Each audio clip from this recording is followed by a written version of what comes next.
안녕하세요. 2025년 9월 4일 미국 증시 데이터. 오늘 저희와 함께 좀 자세히 들여다볼 시간입니다. 어제 시장이 좀 이상했죠. 기술주 중심의 나스닥은 꽤 괜찮게 올랐는데 다우지수는 오히려 살짝 내려앉았어요. 네, 맞아요. 좀 혼란스러운 그런 모습이었죠. 마치 시장이 뭐랄까 두 개의 다른 이야기를 동시에 하는 것 같달까요? 특히 아주 중요한 고용지표 발표를 바로 앞둔 시점이라서 더 궁금증을 자아냅니다. 그렇죠. 그 지표 하나에 다들 촉각을 곤두세우고 있는 상황이니까요. 그래서 오늘 저희 목표는요, 이 혼란스러운 신호들 속에서 좀 핵심을 찾아보는 겁니다. 왜 기술주만 유독 강했을까? 그리고 시장은 연방준비제도, 페드의 다음 행보에 대해서 어떤 힌트를 좀 주고 있는 걸까? 그리고 이 모든 정보가 여러분의 관점에서 어떤 의미를 가질지 좀 쉽고 재미있게 풀어보려고 합니다. 자, 그럼 본격적으로 어제 시장의 그 수수께끼 함께 풀어볼까요? 네, 좋습니다. 우선 큰 그림부터 좀 보죠. 어제 2025년 9월 4일 마감 상황인데요. 나스닥 종합지수는 1.03% 상승했어요. 꽤 좋은 모습이죠. 네, 1% 넘게 올랐으니까요. S&P 500 지수도 0.51% 올랐고요. 그런데 다우존스 산업평균지수는 0.05% 소폭 하락 마감했습니다. 정말 미미하게 내렸네요. 네, 이게 바로 저희가 말씀드린 혼조세, 좀 갈팡질팡하는 모습이죠. 특히 기술주 상승과 다우 하락에 이 대비가 눈에 띄어요. 다들 중요한 고용보고서를 기다리면서 좀 숨죽이고 있었던 걸까요? 어떻게 보시나요? 맞습니다. 시장 전체가 마치 그 중요한 발표를 앞둔 학생처럼 긴장하고 있었다. 이렇게 볼 수 있겠죠? 근데 왜 하필 고용보고서일까요? 바로 연방준비제도, 페드의 금리 결정에 직접적인 영향을 미치기 때문입니다. 아, 금리 결정이요? 나왔거든요.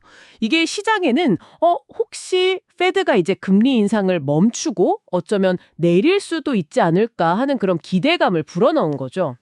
그러니까 경제가 너무 뜨겁지도 않고 또 너무 차갑지도 않게 적당히 식어가는 그런 신호가 보이니까요. 페드가 그동안 돈줄을 죄던 긴축 정책, 다시 말해 금리를 계속 올리던 기조를 바꿀 수도 있겠다. 이런 희망이 생긴 거군요. 정확합니다. 금리 인하 가능성에 대한 기대감이 이제 슬슬 피어오른 거죠. 그런데 이런 기대감이 왜 유독 기술주에 더 큰 영향을 미쳤을까요? 이걸 이해하는 게 사실 핵심입니다. 네네. 기술 기업들은 보통 먼 미래의 성장을 보고 투자하는 소위 성장주로 분류되잖아요. 그렇죠. 금리가 낮아지면 이 미래의 예상 수익을 현재 가치로 이렇게 환산했을 때 그 가치가 더 커집니다. 마치 할인율이 낮아져서 미래의 돈이 지금 더 값져 보이는 그런 효과랄까요? 아하, 비유가 아주 흥미롭네요. 그러니까 금리가 낮아지는 게 미래의 이익을 현재로 더 가치 있게 끌어오는 뭐랄까 일종의 타임머신 역할을 한다. 이런 말씀이시군요. 네, 그런 셈이죠. 그래서 페드의 정책 변화 기대감이 기술주에 더 강한 추진력을 준 거고요. 네, 맞습니다. 그래서 투자자들이 다시 빅테크라고 불리는 그 대형 기술주들에 주목하기 시작한 겁니다. 어제 움직임을 보면 이런 흐름이 아주 뚜렷하게 나타나요. 맞아요. 구체적인 기업들을 좀 볼까요?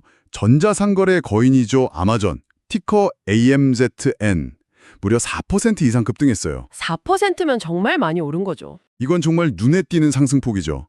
그리고 검색 엔진과 유튜브로 유명한 알파벳, 티커 구글레도 전날 반독점 소송에서 유리한 판결을 받았다는 소식이 있었는데 그 여세를 몰아서 상승세를 이어갔고요. 네, 호재가 있었죠. 아이폰 제조사 애플, 또 소프트웨어 강자 마이크로소프트, 그리고 요즘 정말 핫한 AI 칩 선두주자 엔비디아 같은 다른 빅테크 기업들도 나란히 오르면서 나스닥 지수를 쭉 끌어올렸습니다. 정말 시장의 관심이 다시 이들 대형 기술주의 성장성과 안정성으로 확 쏠리는 듯한 그런 분위기였어요. 그렇죠. 이런 빅테크 기업들의 동반 상승은 분명 방금 이야기한 거시경제적 기대감, 그러니까 페드의 금리 인하 가능성을 반영하는 아주 중요한 신호라고 볼 수 있습니다. 투자자들은 경제가 심각한 침체 없이 둔화되는 소프트 랜딩, 즉 연착륙 시나리오에 좀 베팅을 하면서요. 이런 환경에서 다시 성장성을 보여줄 수 있는 기술주로 자금을 좀 옮기고 있다. 이렇게 해석할 수 있습니다. 연착륙 기대감이군요. 네. 하지만 여기서 또 중요한 점이 있습니다. 모든 기술주가 이 파티에 초대받은 건 아니라는 거죠.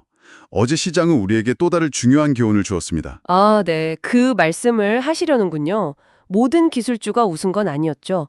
클라우드 기반 고객관계 관리, CRM 소프트웨어로 아주 유명한 세일즈포스, 티커 CRM의 경우가 대표적인데요. 사실 실적 자체는 시장 예상치를 웃돌았다고 해요. 근데 주가는 왜 7% 가까이 급락했을까요? 이게 바로 미래 전망 때문이었습니다. 세일즈포스는 앞으로의 실적 예상치, 이걸 가이던스라고 하죠. 네, 가이던스요. 이 가이던스를 시장 기대보다 좀 낮춰 잡았습니다. 좀 더 보수적으로 본 거죠. 아, 이게 시장에는 좀 찬문의 기원김격이 됐습니다. 아무리 현재 실적이 좋아도 앞으로의 성장에 대한 확신을 주지 못하면 투자자들은 외면할 수 있다.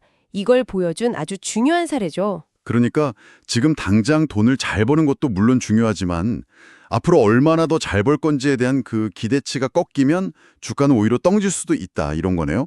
특히 요즘 기술주 하면 다들 인공지능 AI에 대한 기대를 엄청 많이 하잖아요.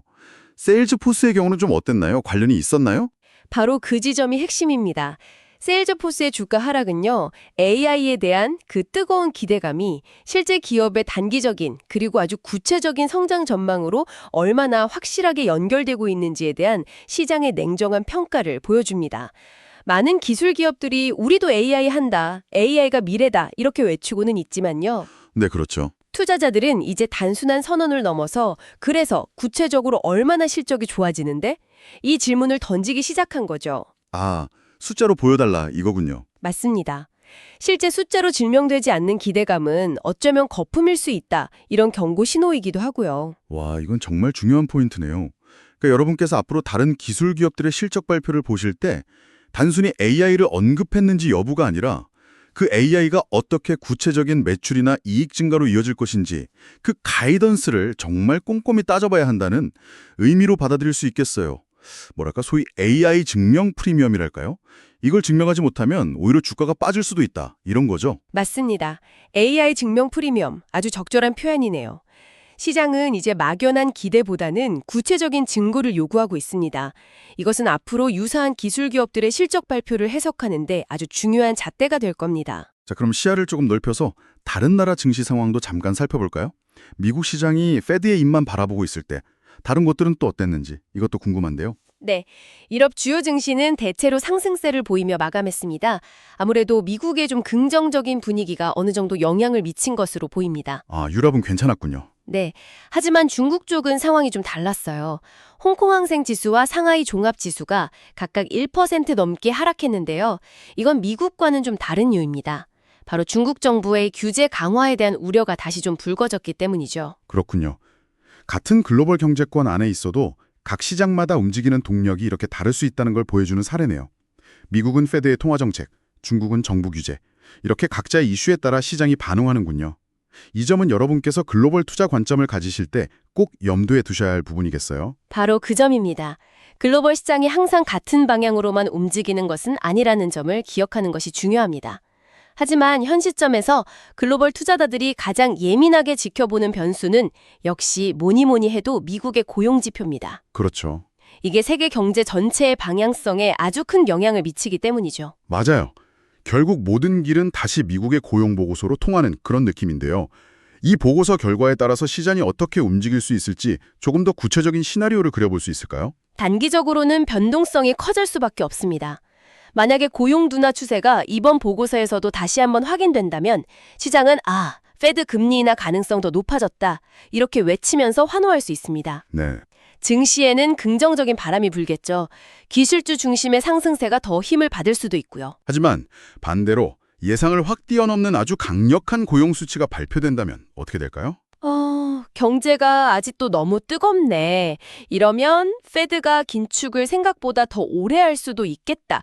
이런 우려가 커지면서 시장이 갑자기 급격하게 냉각될 수도 있습니다. 이야, 정말 살얼음판을 걷는 기분이겠네요. 보고서 숫자 하나하나에 시장 전체가 울고 웃을 수 있는 그런 상황이군요. 그럼 좀 더 긴 호흡으로 보면요. 이 고용지표가 우리에게 알려주는 더 큰 그림은 무엇일까요?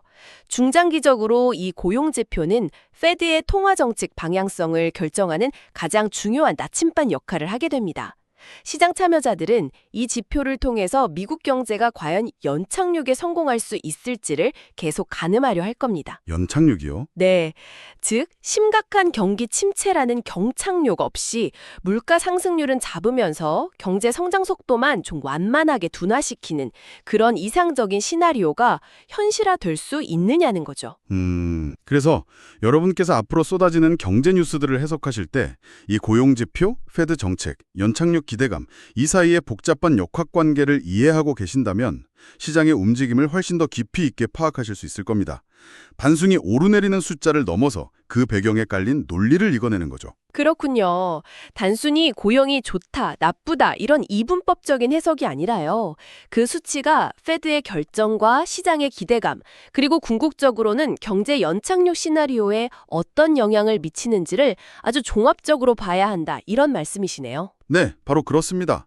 마치 여러 조각의 퍼즐을 맞춰서 하나의 큰 그림을 완성해가는 과정과 비슷하다고 할 수 있습니다. 고용 지표는 그 퍼즐의 아주 중요한 한 조각인 셈이죠. 자, 오늘 저희가 함께 살펴본 내용들을 한번 정리해 볼까요? 9월 4일 미국 증시는 중요한 고용 지표 발표를 정말 코앞에 두고 패드의 정책 전환 가능성에 대한 기대감과 또 경계감이 뒤섞인 혼조세를 보였습니다. 네, 맞아요. 특히 아마존 같은 빅테크 기업들은 금리 인하 기대감에 힘입어서 강세를 보였지만 세이지포스처럼 미래 전망에 대한 우려가 제기된 기업은 실적이 좋았음에도 불구하고 하락하는 그런 엇갈린 모습을 나타냈죠. 그쵸. 그 대비가 아주 뚜렷했죠. 네. 이는 시장이 이제 AI 같은 테마에 대해서도 막연한 기대감을 넘어서 구체적인 증명을 요구하기 시작했다는 신호로 읽을 수 있습니다. 결국 모든 시선은 이제 곧 발표될 고용 보고서에 쏠려 있습니다. 이 결과에 따라 단기적인 시장 방향성은 물론이고 중장기적인 패드의 행보와 또 경제 연착륙 시나리오에 대한 기대감까지 크게 달라질 수 있는 그런 상황이죠. 오늘 저희와 함께 이 복잡한 시장 데이터를 깊이 들여다본 시간이 여러분의 투자 판단에 조금이나마 도움이 되었길 바랍니다. 마지막으로 여러분께 생각해볼 만한 질문을 하나 던져드리고 싶습니다. 이번 기술주 반등의 핵심 동력이 패드의 정책 전환, 즉 금리 인하에 대한 기대감이었다면요. 만약에 실제 고용 지표가 이 기대와는 다르게 매우 견조하게 나온다면 시장은 어떻게 반응할까요? 얼마나 빠르게 이 기대감을 걷어들일 수 있을까요? 그리고 그 실망감은 단순히 기술주 섹터를 넘어서 시장 전반의 투자 심리에 어떤 연쇄 반응을 일으킬 수 있을까요? 어쩌면 지금의 이 낙관론이 순식간에 비관론으로 뒤바뀌는 그런 변곡점이 될 수도 있지 않을까요?